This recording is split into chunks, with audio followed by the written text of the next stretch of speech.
Captain Daniel Cross sat at the helm of the Starblade, a sleek, silver ship that glided through the endless void of space.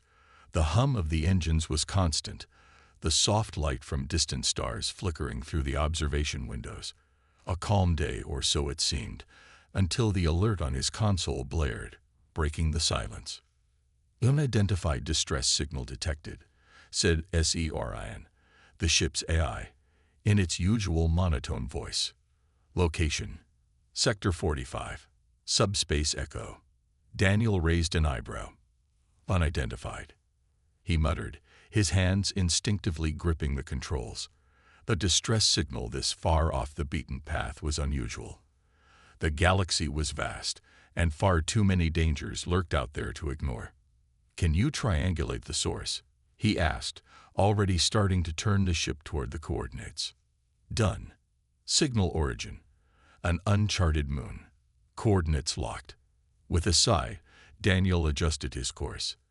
The signal was faint but unmistakable, and his instincts told him someone or something needed help.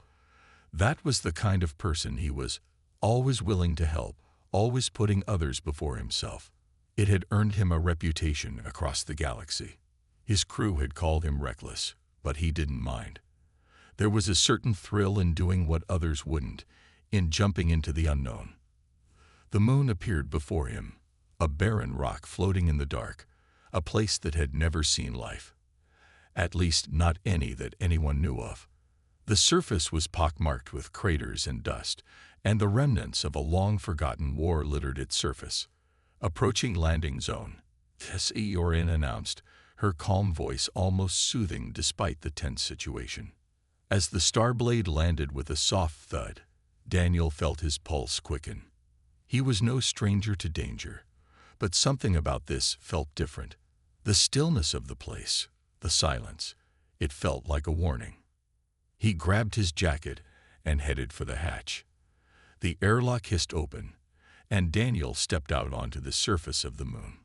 His boots crunched against the dusty ground, and the emptiness of the place surrounded him. Nothing moved, nothing except the faint whistling of the wind. "Where are you?" he muttered under his breath. The distress signal had led him here, but now it was harder to track. It was still there, but faint. As he moved deeper into the wreckage, something caught his eye. A flash of blue light, blinking weakly from under a pile of rubble.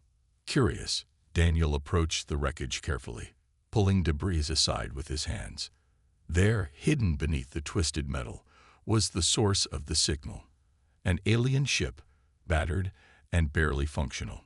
It was unlike anything he had ever seen. Sleek, almost organic in shape, with glowing symbols carved into its hull. The ship's once glowing blue engines were now cold, lifeless. But what caught his attention was the figure lying beside it. A woman.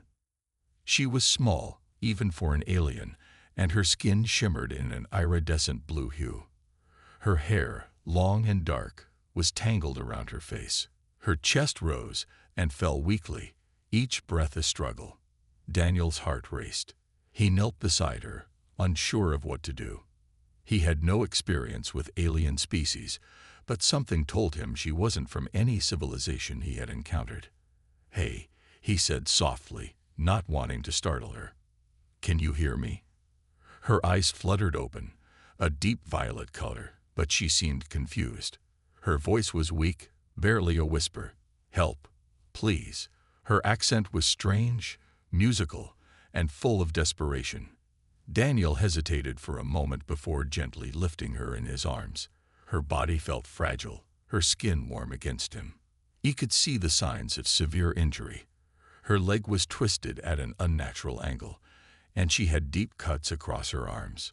She was in no condition to defend herself, let alone escape whatever had happened to her ship. "Don't worry. I've got you," he whispered, even though he wasn't sure who or what had hurt her. But Daniel wasn't one to leave someone to die alone, no matter their species. He carried her back to the Starblade, his ship, which was much safer than the desolate moon they were on. As they reached the airlock, the woman winced in his arms, and he paused to check on her. "You're going to be okay," Daniel reassured her. She looked at him with wide eyes, filled with fear and confusion. Despite her alien appearance, she was no different from any other person in need of help. A part of him wondered where she had come from, what kind of life she had lived before this. But that didn't matter now. What mattered was getting her to safety. Once inside the ship, he laid her gently on the medical bed in the infirmary, his hands moving quickly to assess her injuries. The woman winced at his touch, but Daniel's calm voice and gentle hands seemed to soothe her, even if only a little. Her eyes fluttered closed, exhaustion and pain taking over. As the ship's med systems began to work, Daniel stepped back, his mind racing. He didn't know who or what she was, but one thing was clear: she needed help. And for some reason, Daniel felt a strange, unexplainable pull toward her. He took a deep breath. There was no turning back now. The next few hours passed in a blur for Daniel. He paced the med bay, waiting for the healing pods to do their work on the mysterious alien. Her injuries were severe, but the ship's advanced medical systems seemed to be handling them well.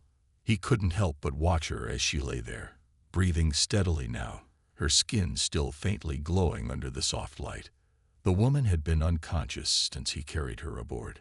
Every time she stirred, Daniel hoped she would wake up and explain who she was, where she came from, and why she had been abandoned on that barren moon.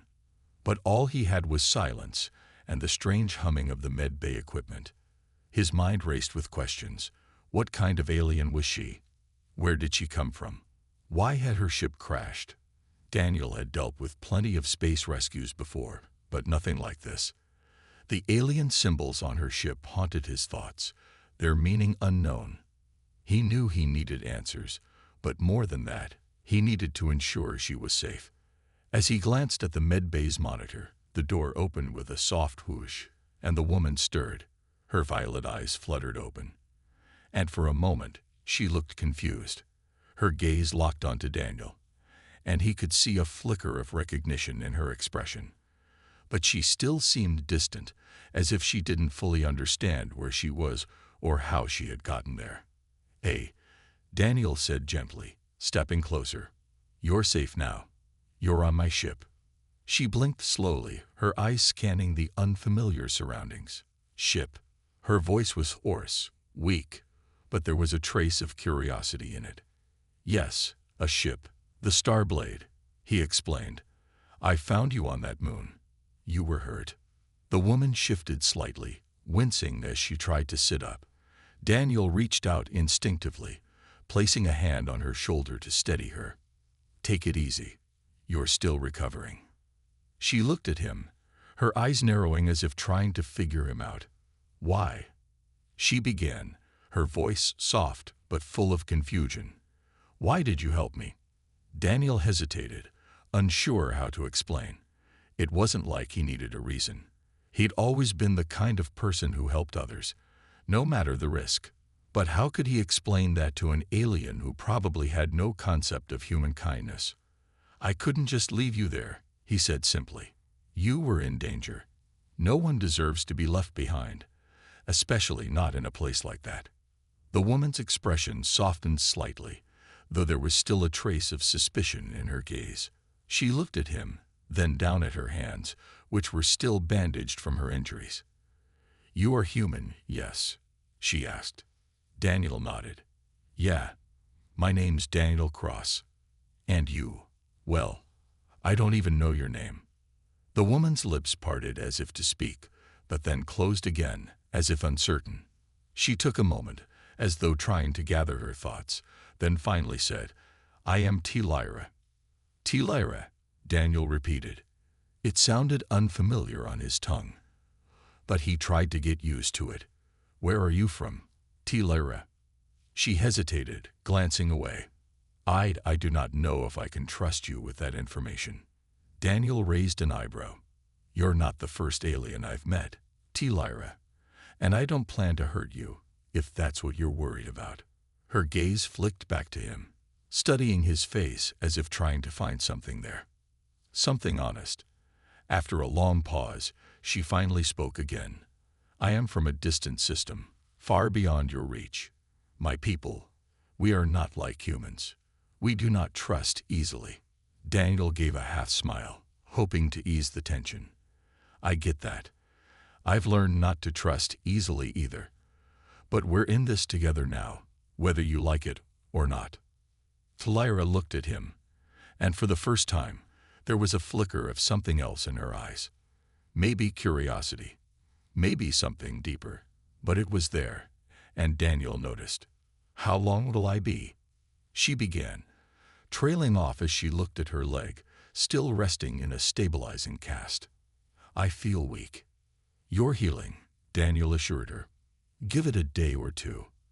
The med bay's got everything you need. You'll be up and about soon." Lyra nodded slowly, but her eyes lingered on him. "Thank you, Daniel Cross.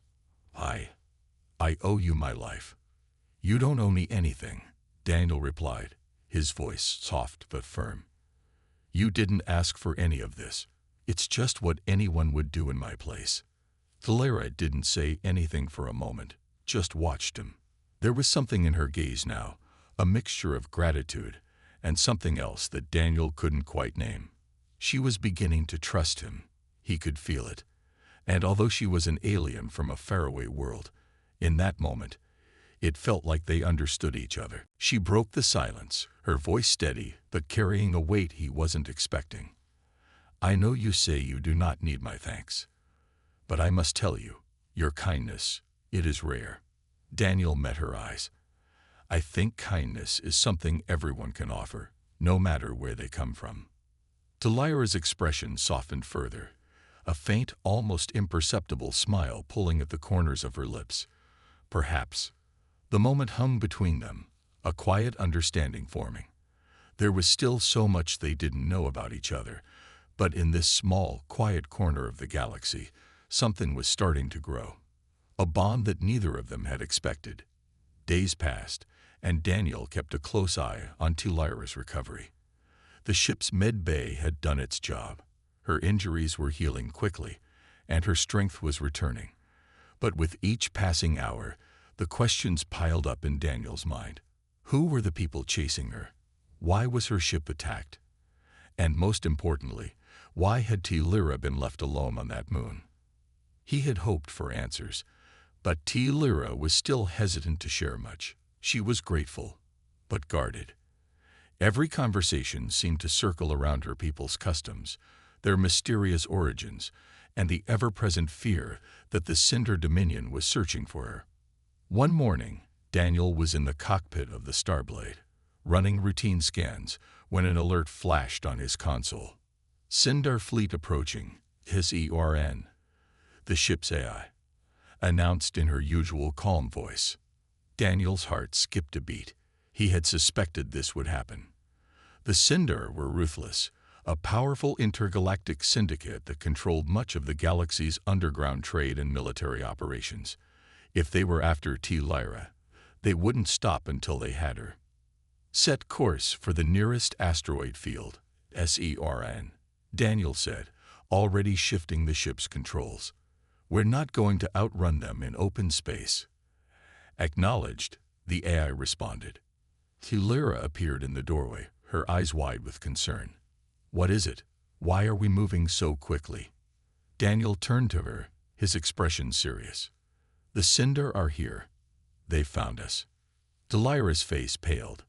"No, it cannot be. They must not find me." "I'm not going to let that happen," Daniel said firmly, trying to reassure her. "We'll lose them in the asteroid field. Stay with me, all right?" Lyra nodded, though her expression was still full of fear. She had lived most of her life in isolation, and now she was being chased by an enemy she knew all too well. Daniel understood the weight of that fear. He had seen it in the eyes of many before. People running from their pasts, desperate to escape. The asteroid field loomed ahead, a maze of jagged rocks and dense space debris. It was the perfect place to hide, but it was also dangerous. One wrong move, and the Starblade could be smashed into pieces. Still, it was their only option. With expert precision, Daniel navigated the ship into the field, weaving through the massive asteroids with ease. He'd done this many times before, but today felt different. The stakes were higher. The pressure was real. Tulera watched him from behind, her grip tightening on the console as the ship jolted from side to side. "Keep your eyes sharp," Daniel said, focusing on the chaotic dance of rocks and debris. "We'll need to be faster than they are." Behind them, the faint hum of enemy ships grew louder. They were close, too close. "We need to shake them off," Tulera said suddenly, her voice a mix of urgency and calm. "I can help. There is a way to confuse their sensors." Daniel raised an eyebrow. "How?" Tulera moved quickly, her alien hands flying over the ship's control panel. She spoke a language Daniel couldn't understand, but he didn't need to. A soft glow surrounded the ship, and he felt a shift in the air. "What did you do?" he asked, glancing at the display. "I've activated a cloaking mechanism," she explained, her focus unwavering. "It will make us invisible to their scanners for a short time." The ship's surroundings faded, and the only thing visible was the dim glow of the asteroid field. The Starblade was now hidden, its presence masked by the cloaking technology that Tulera had activated.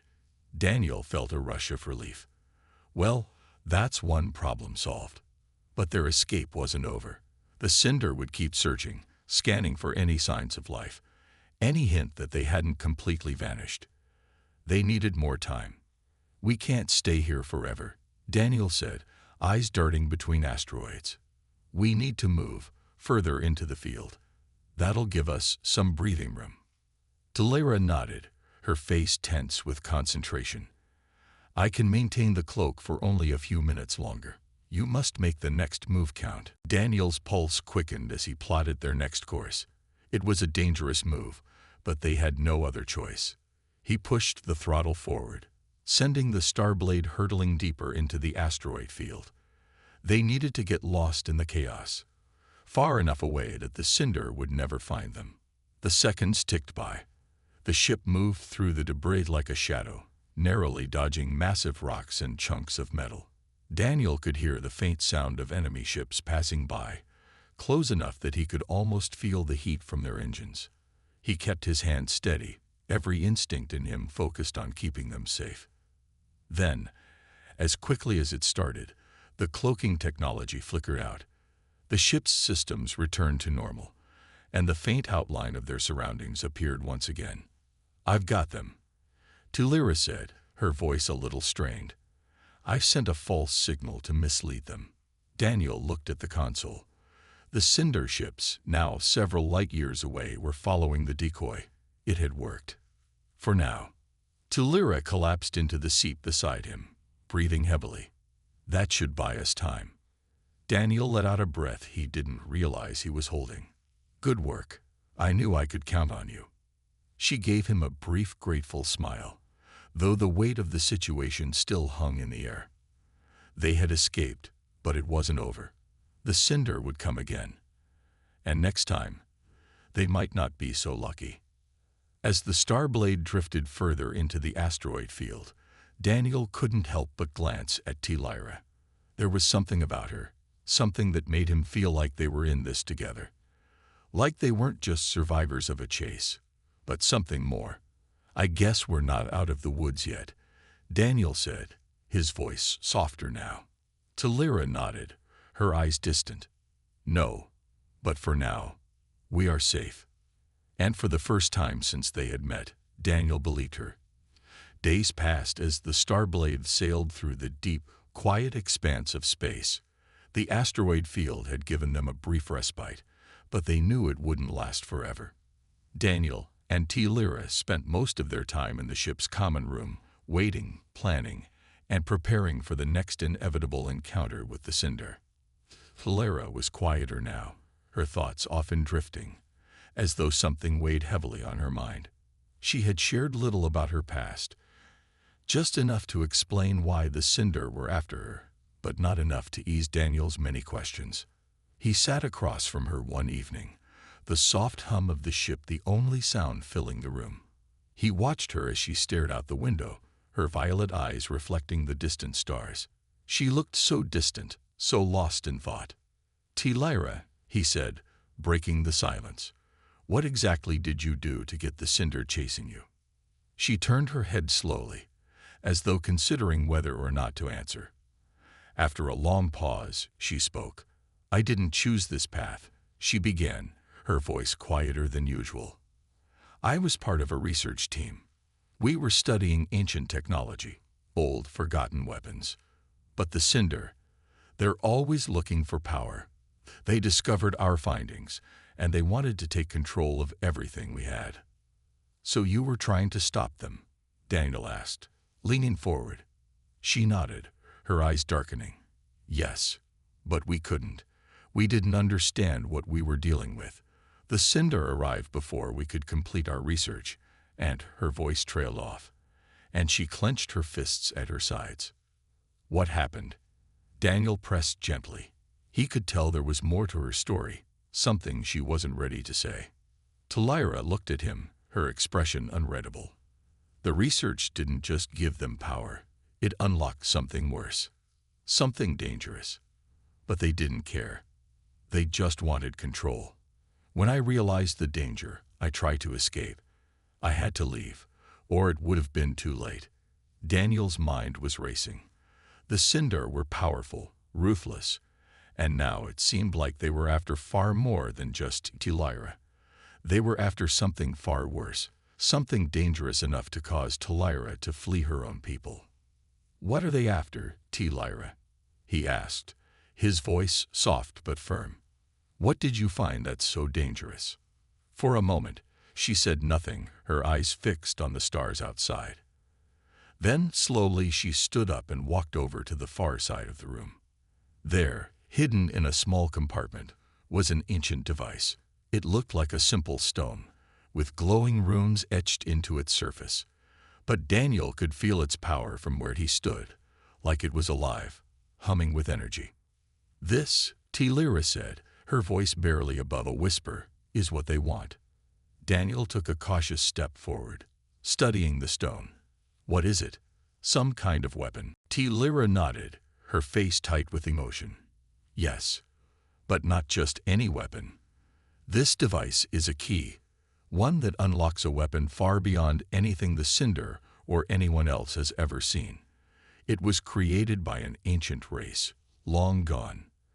Their technology is lost, but this key can open the door to their greatest weapon." Daniel stared at the stone, the weight of her words sinking in. "A weapon of mass destruction, you mean?"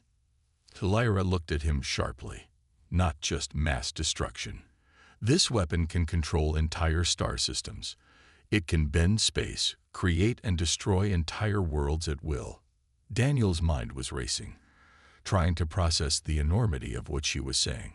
If the cinder got their hands on this key, nothing could stop them. The balance of power in the galaxy would be shattered forever. "We have to keep it from them," Daniel said, his voice steady but filled with determination. "If the cinder find out what this thing can do." Lyra nodded. "I know. That's why I'm so afraid. They won't stop until they have it." There was a long silence between them. The gravity of the situation hung heavy in the air. Lyra had been running for so long, hiding this secret, trying to protect not just herself, but the entire galaxy from the cinder's greed. Daniel's eyes softened as he looked at her. "We'll figure it out. We'll stop them." Lyra shook her head slowly, her face haunted. "It's not that simple.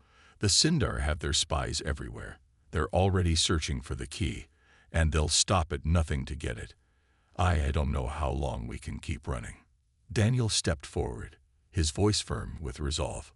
"As long as it takes, I'll help you. You're not alone in this." She looked at him, her eyes searching his face. "But why? Why are you helping me? I'm just a stranger to you. You don't owe me anything." Daniel took a deep breath.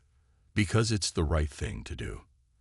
And because I can't just stand by while someone else's fight becomes my problem. We all have our battles. This one's mine now, too." Lyra's expression softened, a flicker of something, maybe hope, maybe gratitude, crossing her face. "Thank you," she whispered.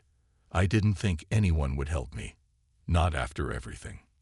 I'm here, Daniel said quietly, and I'm not going anywhere.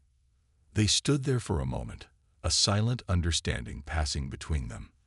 The future was uncertain, filled with dangers they couldn't yet see, but for the first time in a long time, Lyra didn't feel entirely alone.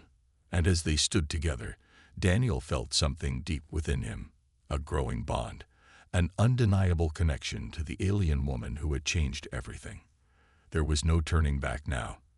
They had a new purpose, one that would lead them down a dangerous path, but it was a path they would walk together. Days turned into weeks as the Starblade continued its journey through the far reaches of space, evading the Cinder at every turn. The tension between Daniel and Lyra had grown, but it was a quiet kind of tension, the kind born from shared purpose rather than conflict.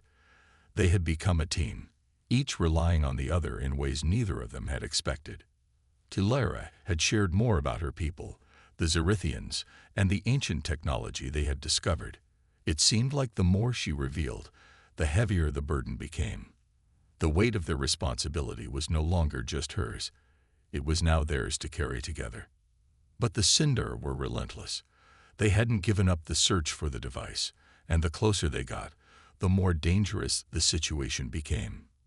Daniel could see it in Lyra's eyes, the fear of losing control, of failing. She had been running for so long that it had become a part of her, but now, with the key in her possession, there was nowhere left to hide. One quiet evening, as they drifted in the empty void of space, Daniel and Lyra found themselves alone in the common room. The lights were dim, and the quiet hum of the ship filled the air. Lyra was seated by the window, staring out at the stars, while Daniel worked at the console. Lyra, Daniel said softly, breaking the silence. We need to talk. She turned to him, her expression serious. About what? The key. We can't keep running forever. Sooner or later, the Cinder will catch up to us. Lyra's gaze darkened, and she looked away. I know, but what choice do we have? If we stop now, they'll find us. They'll take the key and everything we'd fought for will be lost. Daniel sighed, rubbing his temples. I know, but we can't keep running. If we're going to stop them, we need a plan. Lyra was quiet for a moment, then stood and walked over to the small compartment where she kept the device hidden. She stared at it for a long time, as if the very sight of it caused her pain. Daniel could see the conflict in her eyes, the same conflict that had been growing inside him as well. I've been thinking, she said slowly, her voice barely above a whisper. What if we used the key? What if we activated it ourselves? Daniel frowned. What do you mean? I mean, what if we use the power of the weapon to defeat the Cinder? We could take control of it before they do. We could be the ones in charge. We could protect the galaxy from their greed. Daniel felt a chill run down his spine. The thought of wielding that kind of power was tempting, but it also terrified him. One mistake, and it could all spiral out of control. Lyra, I don't know if that's the right choice, he said, his voice firm but uncertain. We don't know enough about this weapon. If we use it, there's no going back. She turned to him, her expression intense. We don't have a choice.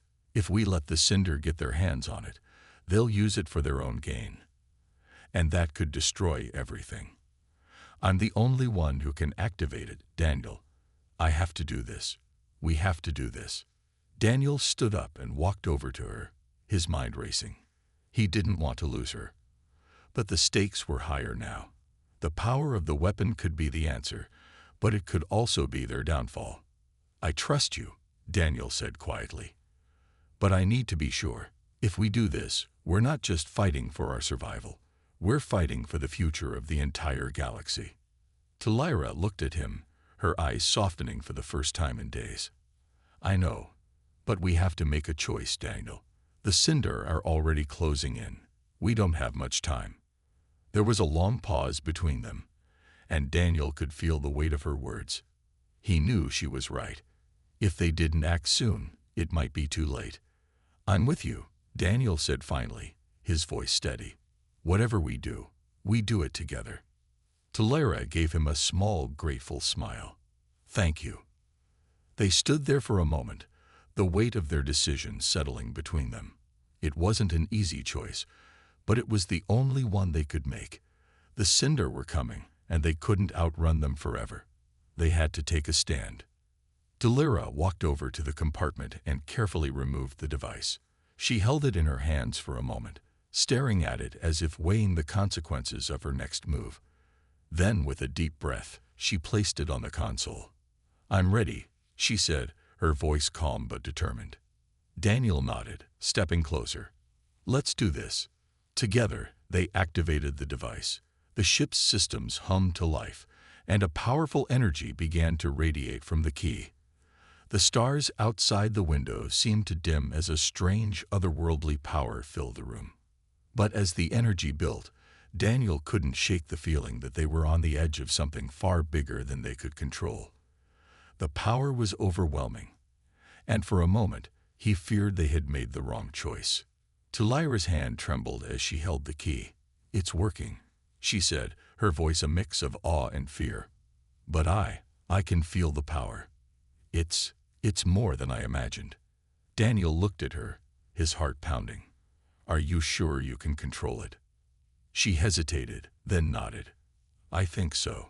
But we have to be careful. The Cinder won't stop now. They'll be coming for us. Daniel's heart raced. The Cinder would be their next challenge, but with the power of the key in their hands, they were no longer just running. They were ready to fight back.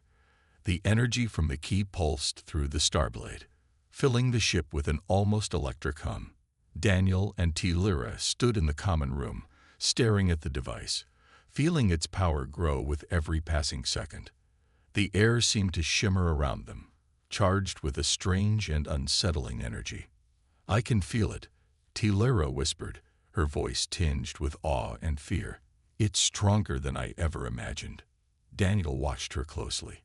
Her hands trembled slightly as she held the key, but there was determination in her eyes. She had made her choice. She had chosen to wield this power, and now there was no turning back. Are you sure you're ready for this? Daniel asked, his voice low. This power, it's not something you can just control with ease. Talera took a deep breath, her gaze never leaving the key. I have to. If we don't, the Cinder will take it from us, and they'll use it to control everything. We can't let that happen. Daniel nodded, understanding the gravity of her words. The Cinder weren't just some group of space pirates. They were powerful, ruthless, and they would stop at nothing to get what they wanted. If they got their hands on this weapon, it would mean the end of freedom in the galaxy. As Talera continued to focus on the key, Daniel couldn't shake the feeling that something was wrong. It was too quiet. The ship's engines hummed steadily, and the usual noise of the cosmos outside seemed to have disappeared entirely. It was as though they were waiting for something big. Suddenly, the silence was broken by a shrill beep from the console.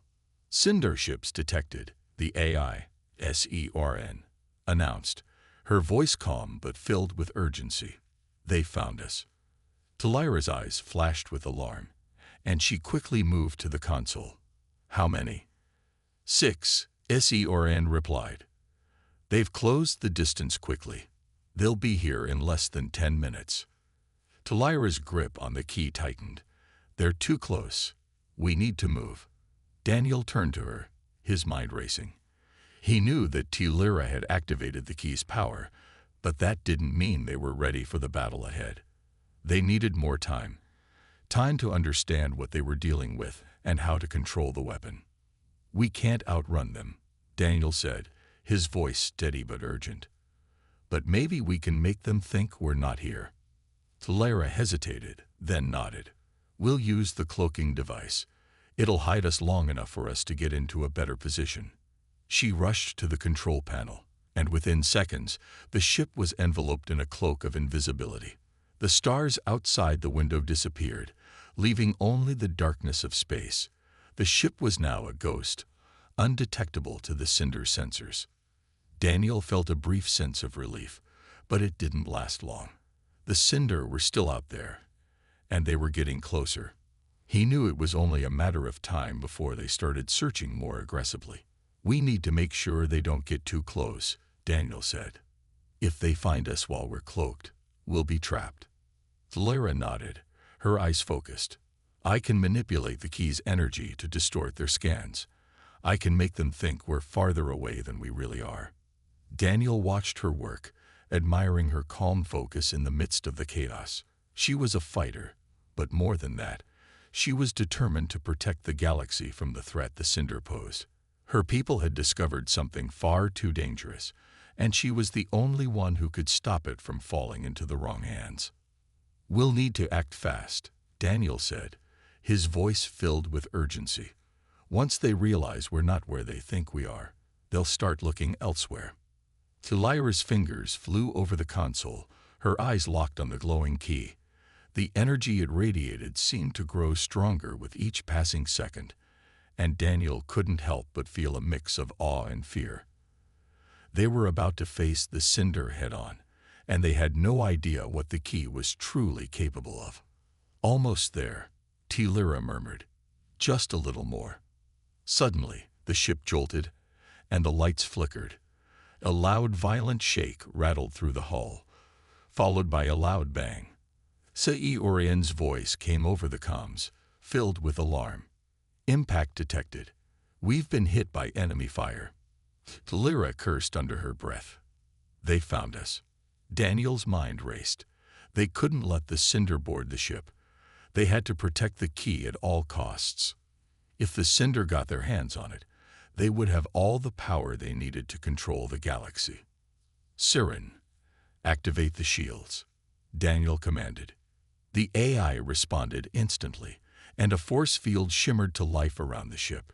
It held, but only just. The Cinder were relentless, and they wouldn't stop until they had what they wanted. Lyra's hands were steady as she continued to manipulate the key. The ship jolted again as another round of fire hit them, but this time, the shields held strong. "Just a little more," Lyra repeated, her voice tight with concentration. "We can do this." Daniel gritted his teeth. He could feel the pressure building, the weight of the moment hanging over them. They were so close, but the Cinder wouldn't give up. They had to act quickly. Suddenly, Lyra's eyes widened in realization. "They've locked onto us. They're going to board. We need to get out of here now," Daniel shouted. "Lyra, activate the weapon." Lyra hesitated for only a second before she pressed a final command on the console. The key hummed with power as the ship's engines roared to life. They were no longer hiding. It was time to fight. The ship's engines roared to life, and the Starblade surged forward, breaking free from the cloaking field. The sudden acceleration sent a shudder through the hull, but Daniel barely noticed. His focus was entirely on the battle ahead. The Cinder were closing in, their ships now swarming around them like vultures. Lyra stood by the control panel, her hands steady despite the chaos. She was holding the key, and her eyes were locked on it, her brow furrowed in concentration. The energy radiating from it was overwhelming, powerful, and untamed. But she was determined to control it. "We can't outrun them," Daniel said, gripping the console next to her. "We have to take the fight to them." Lyra nodded, her voice firm. "I know. I'm activating the weapon now." The key pulsed in her hands, and the air around them seemed to shimmer. Daniel felt the power surge through the ship, like the heartbeat of the universe itself. The weapon was alive, and they were about to unleash its fury. Lyra pressed a series of commands into the console, and the Starblade's weapon systems powered up. The Cinder ships were now in range, and their weapons began firing, beams of energy tearing through the void. But the Starblade's shields held firm, the glowing energy field surrounding them flickering but staying intact. Daniel's pulse quickened as the first wave of Cinder fire hit their shields. "We can't keep dodging them forever," he said. "We need to hit back." Lyra's eyes were locked on the key, and her hands trembled slightly. She could feel the raw power within it, waiting to be unleashed. "I'm preparing the weapon," she said. "It's not just a weapon. It's a force of nature. If we use it, we can turn the tide of the battle. But it could also destroy everything." Daniel glanced at her, his face serious. "I trust you, T-Lyra. Let's do it." With a deep breath, T-Lyra pressed the final sequence on the console. The ship shuddered violently as the weapon activated. A massive wave of energy exploded from the key, spreading out in all directions like a shockwave. The cinder ships, caught in its path, were thrown back as if struck by a force beyond comprehension. Their shields flickered and failed, and their vessels began to spin out of control. "Did it work?" Daniel asked, his voice barely above a whisper. T-Lyra didn't answer at first. She was staring at the console, her face pale. "It worked," she said, her voice low. "But at a cost. The energy was too much. The key's power, it's unstable." Daniel's heart sank. "What does that mean?" "It means we have to finish this quickly," she said, her voice tight with urgency. "The weapon won't hold for long. We need to destroy their ships before the power dissipates." Daniel gripped the controls, his eyes scanning the chaos outside. The cinder ships were regrouping, trying to regain control of their damaged vessels. They were disoriented, but they wouldn't be out of the fight for long. "Let's finish this," Daniel said, his voice steady with resolve. "Target their engines." T-Lyra's fingers moved rapidly over the console, locking onto the nearest cinder ship.